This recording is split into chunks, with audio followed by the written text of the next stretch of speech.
Wewe, umeenda tabia za wizi eh? Alokutuma uende chumba kwangu uchukue hela nani? Alokutuma uende chumba kwangu uchukue hela nani? Mama, mimi sijaiba hela. Ile hela alionipa baba. Kwa mimi nikusingizie? Yaani wewe mtoto mdogo mimi kusingizia umechukua hela? Au ndio ushaenda tabia mbaya eh? Wewe.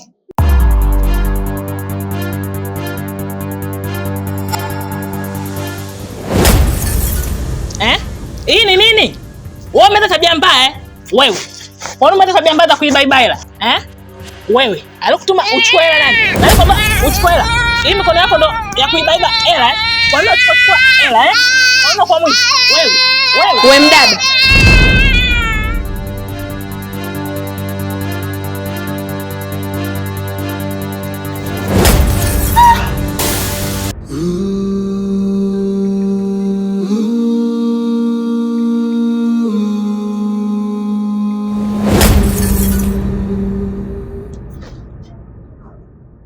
Hivi we dada, wewe unajikuta nani kwa mfano? Kwa sababu mimi kila nikipita hapa wewe na kukuta unampiga huyu mtoto. Hivi, unataka kuniambia kwamba huyu mtoto yeye anakoseaga tu kila siku na makosa yake yote yanakuwa ni ya kupigwa? Haya sasa, ukizingatia huu ni muda wa shule. Watoto wengine sasa hivi wote najua hapo madarasani wanasoma. Wewe huko hapa unapiga. Sasa, huyu mtoto hata ikitokea labda sasa ndo anaenda shule, anaenda kusoma kitu gani? Wewe. Malezi yangu mimi na mtoto yanakuhusu nini? Au maisha yangu mimi na mtoto yanakuhusu nini? Dada, sitaki kuingia katika malezi yangu wala maisha yangu. Naomba ukipita pita na zako. Sawa? Muone alivyokosa haya. Na kwa vitu unavyovifanya kwa huyu mtoto na unavyoonekana, mimi nakuona wewe hata reba hujaingia. Kwa sababu mwanamke aliyeingia reba na anaujua uchungu wa kupata mtoto, hawezi kufanya ujinga kama huu anaofanya. Wewe mtoto kama umemshindwa, kama sio wako wako, mrudishe kwa wazazi wake kuliko kupata dhambi za bure hivi. Huyu mtoto nimpige, nimuue, nimfanye chochote kile, wewe hakikuhusu. Huyu ni mwanangu mimi, naishi ninavyotaka mimi na namfanya ninavyotaka mimi. Sasa sikiza nikwambie. Huyu shule haendi na huna chochote cha kunifanya.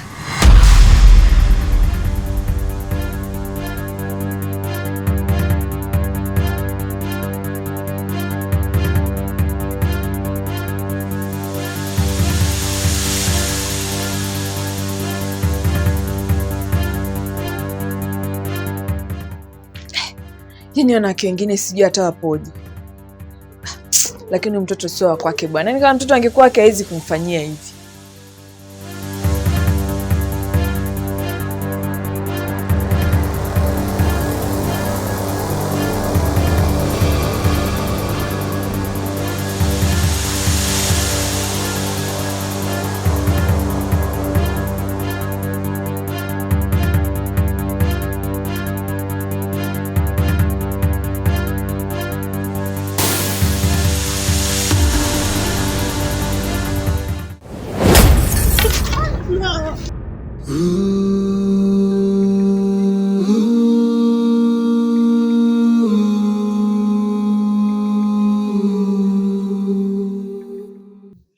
Hivi wewe mwanamke, niongee mara ngapi uweze kunielewa? Mara ngapi nakwambia kaa na huyo binti yako uweze kumshauri kuhusu yule mwanaume, utaki kunielewa? Hivi haya maisha tunayoishi hapa unaona yako sawa? Au unaona maisha tunayoishi hapa sisi unaona yako safi? Nimekwambia kaa na binti yako mshauri, ikiwezekana aweze kuolewa na yule bwana. Wewe utaki kunielewa. Mara ngapi nakwambia utaki kunisikiliza? Hebu angalia sasa. Imefikia stage mpaka nakaa huko kwenye vikao, tuko tunajadiliana na watu wananiona mimi mjinga, mpumbavu, sina akili. Mwanaume ambaye sina malezi mazuri kwa yule binti yangu. Binti ambaye imefikia stage sasa akiongea yeye ndo asikilizike. Mimi naonekana mpumbavu, mjinga. Yote kwa sababu yako wewe. Hebu naomba kaa na binti yako leo. Muyaongee, muyamalize aweze kuolewa na yule mwanaume. Sitaki vitu vingine. Maisha mimi nimeyachoka bwana. Mume wangu Baba Happy. Kwani hutaki kunielewa hata kidogo? Nimeongea na wewe mara ngapi kuhusu huyu binti? Huyu binti sasa hivi keshakuwa mtu mzima. Ana maamuzi yake binafsi. Tumwache basi. Amtafuta anayempenda ndo amuoe. Kelele bwana wewe. Amchague mwanaume anayemtaka, anamtaka vipi? Mimi ndo nawezekana nikamchagulia mwanaume anayemtaka. Sio yeye. Yeye amchagulie nani? Amchague nani? Mimi nawezungumza mimi kama baba, ndo anatakiwa yafuate ya kwangu. Anatakiwa olewe na huyo mwanaume ninayemtaka mimi na sio vinginevyo. Alafu sikia, nimeshakuwa nikikwambia kwamba inabidi unielewe tena, unielewe kweli kweli. Sio kwamba kila kana fanya vitu ambavyo havipo kwa ajili yako wewe. Kama kila siku nakuelekeza alafu hutaki kunielewa.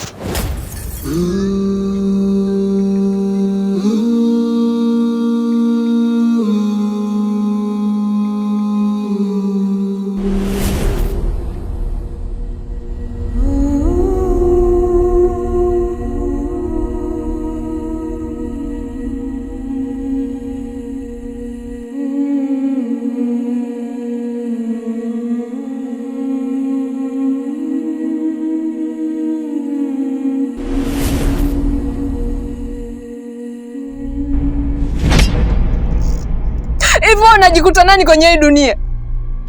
Kwa nini wewe umekuwa ni mtu wa kumnyanyasa mamangu kila siku? Nisikilize nikwambie. Kwenye hii dunia hakuna mtu yeyote yule mwenye thamani ya kuugusa mwili wa mamangu. Na tena, siku ukijaribu tena,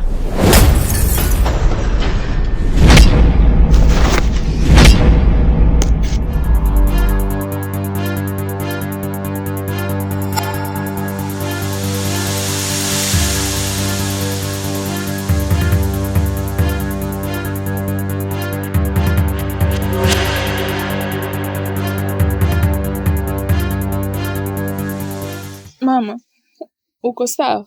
Niko sawa mwanangu. Haujaumia? Sijaumia. Ila tunakuomba kitu kimoja mwanangu. Inabidi tukubaliane tu na huyu baba. Fanya anachokitaka yeye. Vinginevyo atakuja kuniumiza. Leo hii hapa kidogo anivunje miguu. Siku tuondoka utenda mbali mwanangu, utakuta kanikata kichwa chenyewe kabisa. Na isitosha ametangaza kutufukuza tusipokubaliana na yeye. Tutaenda kuishi wapi? Mwanangu. Kubali tu uolewe na ule bwana. Sina namna nyingine ya kufanya. Mama, tunawezaje kukubaliana na kitu ambacho tunajua kabisa ni hatari kwetu? Kitu ambacho tunajua kwamba sisi hatuwezi kupata faida yoyote, atafaidika yeye. Hivi mama, wewe na hii hali yako, alafu mimi nikiolewa wewe utaishi na nani? Wewe utaishije na hii hali yako mama? Mtu mwenyewe unamuona ndo kama hivi. Anaongea hivyo kwa sababu ya pesa tu. Mwanangu, hata sijui niseme nini. Sijui hata niongee nini. Naishwa maneno ya kuongea. Maana huyu bwana umndani wimbo ni huo kila siku. Silali usiku, silali mchana. Sina amani hata kidogo mwanangu. Sijui tufanyeje. Yaani mpaka natamani siku zingine urudi tu huko kwa babako. Yaani sielewi niache tu mimi kama nakufa nife sijui. Sijui mwanangu. Mama, niamini mimi binti yako napambana. Sina mtu mwingine yeyote yule anayenipa nguvu ya kupambana zaidi yako. Na kama shida ni kukaa hapa kwake, mimi nakuahidi mama, nitapambana, tutatoka hapa hata kama tutaenda kulala chini.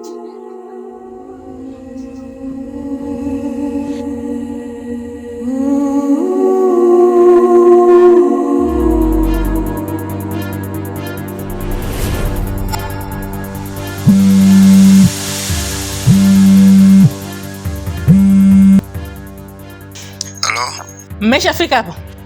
Ndio tumefika bosi. Hakikisheni mtu mnambaka paka anakufa. Kwani ameshatoka? Ameshatoka, kapita njia hiyo ya bondeni. Naomba kazi yangu iende vizuri sana. Msije mkaniangusha. Sawa bosi.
Wewe vipi?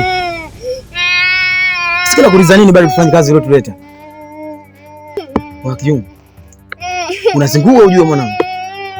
Mtoto anaanza kupiga makelele, tufanye kazi yetu ondoke, unasubiri nini? Sikuelewi mwanangu Kijungu. Hapo siku zote ukitaka kumuua nyani, usimwangalie usoni. Baridi hapo yenyewe mpindua.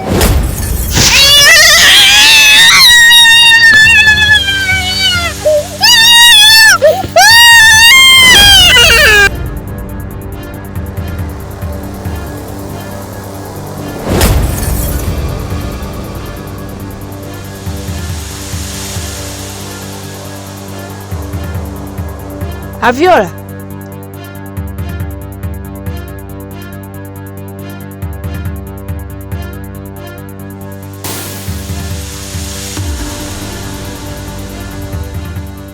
Aviola, uko sawa? Nguo zako ziko wapi? Niko kule.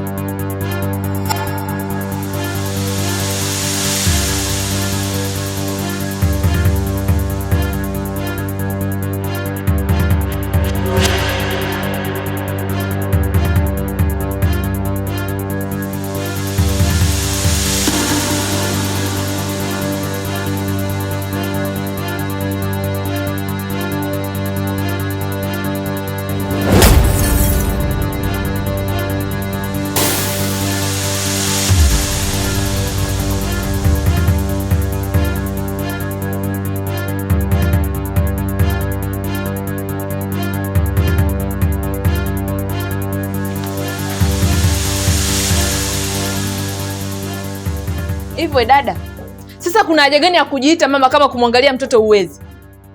Kama wewe upo nyumbani, kwa nini usikae na mtoto ndani, unamwacha mtoto anaenda kuzurura huko mabarabarani? Wewe unajua mimi huyo mtoto nimemkuta wapi? Na unajua alitaka kufanyiwa nini?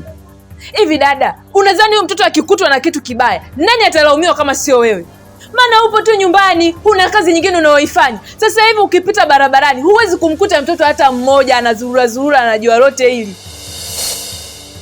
Kwani dada, uwezo ukaniacha mimi na maisha yangu, ukatoje tu na mtoto wangu tukaa tunaishi tu maisha yetu, yani bila wewe kuingilia. Kwani mtoto akipigwa huko, akifanya chochote, akiuliwa, akifinywa, akifanya wewe na kuma nini? Au unazulika nini mtoto akifanya hivyo vitu wewe?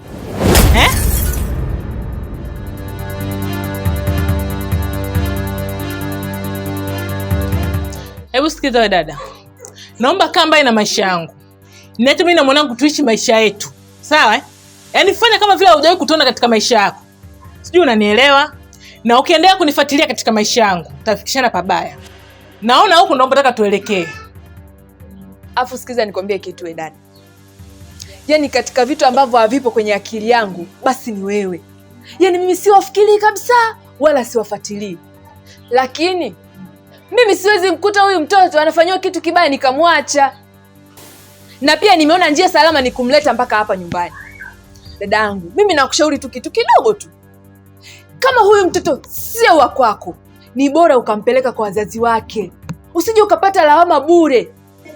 Na kama ni wa kwako, jaribu kutuliza akili japo kidogo tu, mlinde huyu mtoto. Hakuna mtu mwingine yoyote anayeweza kumlinda mtoto zaidi ya mama. Na hata wewe, kuna wakati utafika, hakuna mtu ambaye anaweza kukusaidia au kutambua thamani yako zaidi ya mtoto wako mwenyewe. Tena hasa mtoto wa kike. Hivi unafikiri usipomwangalia huyu ukamlinda kwa sasa hivi, unadhani nani atakuja kukusaidia baadaye? Huyu peke yake ndio atakuja kutambua thamani yako pale ambapo wewe utakuwa hujiwezi, huwezi kufanya chochote na hauwezi kumsaidia mtu mwingine kitu. Hakuna binadamu atakayetambua thamani yako wakati ambapo utakuwa huwezi kumsaidia kitu.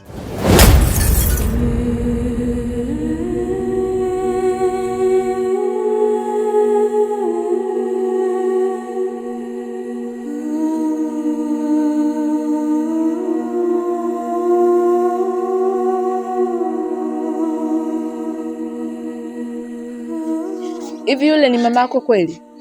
Hapana, sio mama yangu mzazi. Mamako yuko wapi? Sijui.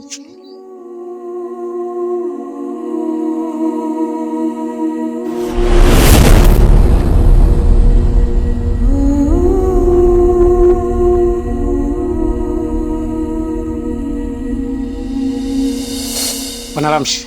Ndiyo baba. Mimi nadhani taratibu zote na mambo yote tulishamaliza. Kwa hiyo kuhusu swala la binti limeshaisha. Yaani tumeshakaa tumezungumza, kila kitu kimeshakwenda vizuri. Kwa hiyo kimechobakia ni wewe kupata mke tu.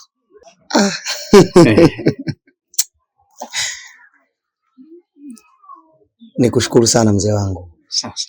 Kwa sababu ni taarifa ambazo nilikuwa natamani kuzisikia. Unajua kwa upande wetu sisi huko, kwangu mimi, maandalizi yote mzee wangu yameenda vizuri kabisa. Yaani si ndugu, jamaa, marafiki. Yaani kiufupi utaratibu kuelekea ile jambo la ndoa. Kwa upande wangu mimi nimekamilisha kila kitu. Nimebaki ni nyinyi tu. Sasa na mimi labda mzee wangu nikwambie kitu kimoja. Ninakuwa na haraka sana ya kuwa na mke. Kwa sababu baadhi ya shughuli zangu zinashindwa kabisa kwenda kwa wakati. Kwa sababu sina mke. Na mimi mzee wangu nikuhakikishie kitu kimoja. Kama ili jambo utalifanikisha kwa haraka zaidi, akaunti yako itasoma vizuri. Yaani kuhusu hilo wala usijali kabisa. Yaani hilo unaloliitisema hapa lilishakwisha. Kwa kuhusu swala la binti sisi tulishamaliza. Nyinyi kama mna maandalizi yenu huko, mna taratibu zenu huko, mnahitaji kuipanga shughuli huko, nyinyi malizeni kila kitu. Lakini kuhusu sisi huko tulishamaliza. Hapa kinasubiriwa kitu kimoja tu. Wacha afike binti yangu, taratibu zote ziwe sawa.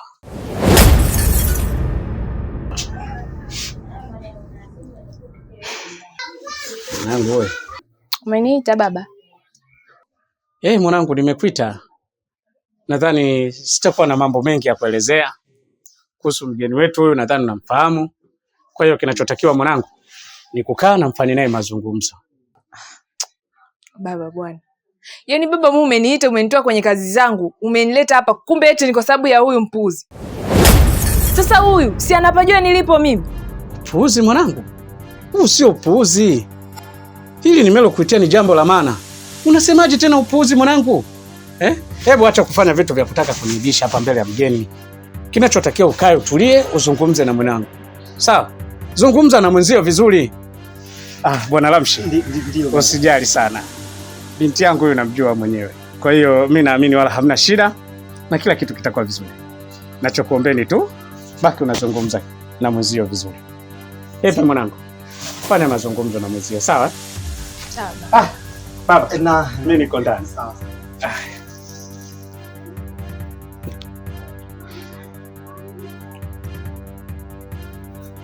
Nisubiri nakuja.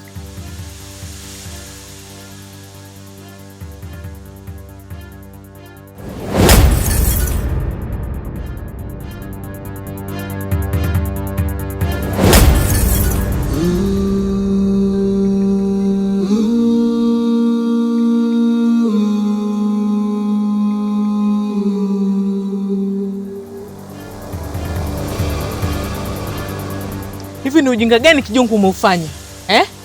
Yaani nimewapa kazi ndogo tu mmeshindwa kuitekeleza. Yule mtoto mdogo anawasumbua nyie. Watu wawili mnasumbuliwa na mtoto mdogo kweli? Sasa mimi nitaamini vipi nyie kuwapa tena kazi? Sema unajua Zai umezingua sana hapo wenyewe unajua.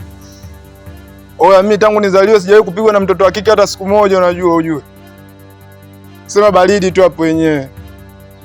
Kwa sababu mimi nishakula hela yako. Tutafanya hiyo kazi yako vizuri tu next time. Sema mwanangu umesha kweli sio hivyo. Sikizeni niwaambie. Mimi naenda nyumbani. Naenda kupanga mpango mwingine mpya. Sasa, ole wenu nuleta mpango tena mezani. Hapo mfanye kama mlivyofanya ujinga. Hatutaelewana Kijungu. Baridi tu hapo wenyewe.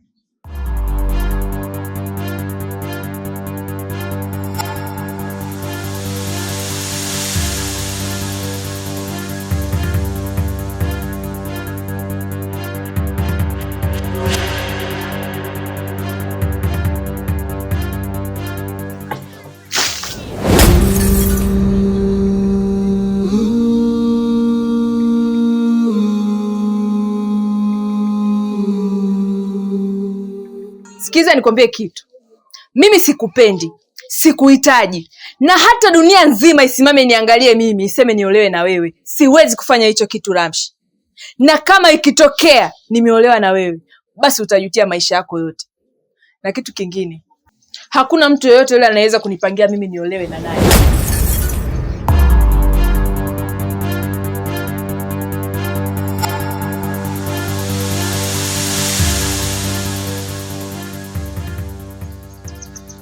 Na labda nikwambie kitu kingine ambacho haukijui.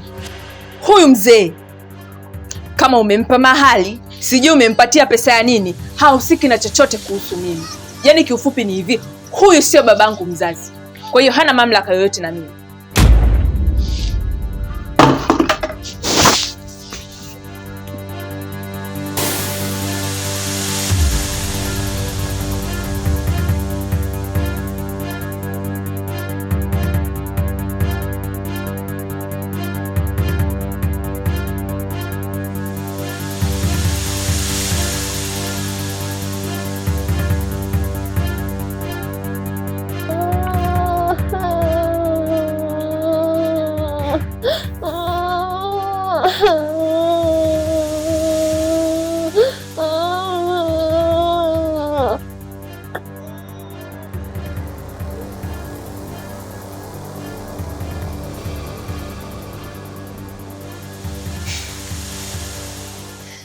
Yaani wewe leo ndo mwisho wako kuona uso huu wa dunia.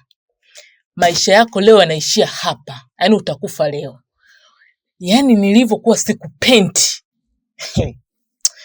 Yaani leo ndo mwisho wa kuona uso wa dunia hii. Utakufa hapa. Unanikosesha amani katika ndoa yangu. Siishi kwa amani na mume wangu kisa mtoto. Hivyo umekuwa nani katika hii dunia? Yaani leo utakufa hapa na maisha yako ndo yataishia hapa. Na nilivyokuwa sikupendi. Niangalie kwanza.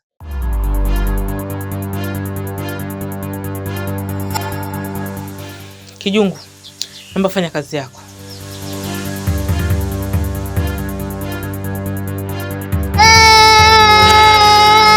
Mama uniue!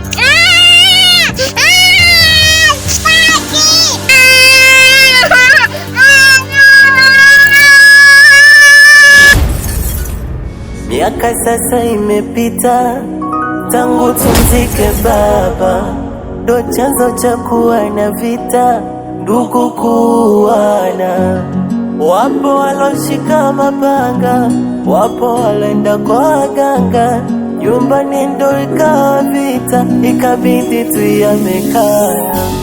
Kwa malezi nikulia kwa bibi, bibi oyae, bibi hajiwezi, wala ugonjwa ukampa, mwili wake kupoza, maumivu yakanivaa, nikaisi msiba umenifika. Hata ndugu wa karibu hakutaka takuja kumwona. Ndugu wabaya, ndugu wabaya, ndugu wabaya,